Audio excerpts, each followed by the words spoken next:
Hello, good morning সবাইকে। সবাই কেমন আছো? আশা করি সবাই ভালো আছো। ঠিক আছে। সারাদিন সকাল সকাল আমি চলে এসেছি এই যে ব্রাশ করতে। তো আর মা উঠেছে, বাবাও উঠেছে, বাবা ডিউটি চলে গিয়েছে, আর আমি এখন বাড়িতে আছি। তো চলো এই যে এবার চলে এসেছি স্নান করে স্নান করে ঠাকুর ঘরে চলে এসেছি, ঠাকুর পূজা দেবো। ঘুম থেকে উঠেই আমাদের যেহেতু ঠাকুর পুজো দিতে লাগে, তো তার জন্য দিতে হয় আর কি। তোমার এটা মায়ের অভ্যাস যে সকালবেলা ঘুম থেকে উঠেই ইয়ে করা, পুজো দেওয়া। আর সত্যি আমারও না এই জিনিসটা খুব ভালো লাগে, আর মনটা এত শান্তি হয়ে যায় এটা, খুব ভালো লাগে। মনে হয় কী বলতো, সকাল সকাল পুজো করে না মন প্রাণে খুব শান্তি লাগে। তো চলো, তো এখানেতে এরপর যাচ্ছি হচ্ছে কি ফুল তুলতে। বাসন টাসন সব ধোয়া হয়ে গিয়েছে। আর এখন মা আমাকে বলল যে তোমার ওই তুলসী পাতা আর কি তুলতে হয় যখন, তখন একটা মন্ত্র বলতে লাগে। তো সেটা আমি জানতাম না যে এভাবে বলতে হয় বা কিছু। তো তার জন্য মা ওটা আমাকে বলছে যে এটা এইভাবে বলে তারপর তুলসী পাতা তুলবি বা তুলসী তলায় জল দিবি, এইগুলো বলে। তো দেখো আমি চলে এসেছি ছাদেতে ফুল তুলতে।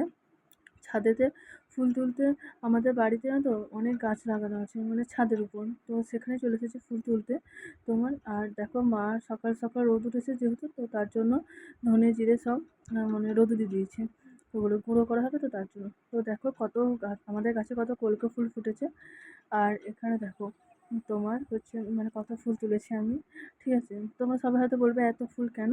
পাশের বাড়ির একজন কাকিমা আছে, তো ওই কাকিমাকে ফুল দিয়ে পুজো করার জন্য। আর এইখানে তো দেখো আমি চলে এসেছি এরপর গোপলুকে চান করাতে। সব ঠাকুরকে যেহেতু চান করেন, হ্যাঁ গোপলুকেও ওরকম স্নান করে প্রতিদিন। স্নান করিয়ে তারপর ওর জামা চেঞ্জ করে দিই ওকে। হ্যাঁ, তারপর ওকে খুব ভালো লাগে আমার সত্যি। আমার না এখানে এসে ঠাকুর পুজো করতে এত ভালো লাগে।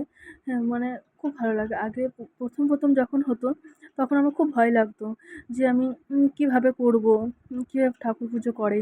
ঠিক আছে, যদি কোনো ভুল হয়ে যায়, যেহেতু ভগবান, তো তার জন্য সত্যি আর বিশেষত গোপাল আছে যেহেতু, গোপালের অনেকেই বলে, ঠিক আছে, মা বলে যে গোপালের সেবা নাকি কোনো খুঁত হলে গোপাল বাড়িতে নাকি অনেক প্রবলেম ক্রিয়েট হয় এরকম।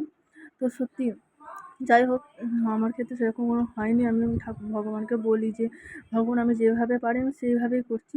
তো সত্যি তাই জানো তো, একটা জীবনে একটা এমন একটা সময় তো দেখো সবশেষে আমি এখন চলে এসেছি হচ্ছে গিয়ে শর্টস বানাচ্ছিলাম সন্ধ্যাবেলায় সেজে পুজো। তো তারপর চলে এসেছি হচ্ছে গিয়ে শর্টস বানানো রেডি, রিলস বানানো। তো এরপর সব শেষ হয়ে গেছে। এরপর যাবো হচ্ছে কি রান্নাঘরে রান্না করতে। তো তার জন্য যাচ্ছি, অনেক অনেক রাত হয়েছে, তো তার জন্য। তো চলো টাটা, পরে নতুন একটা ব্লগে দেখা হচ্ছে।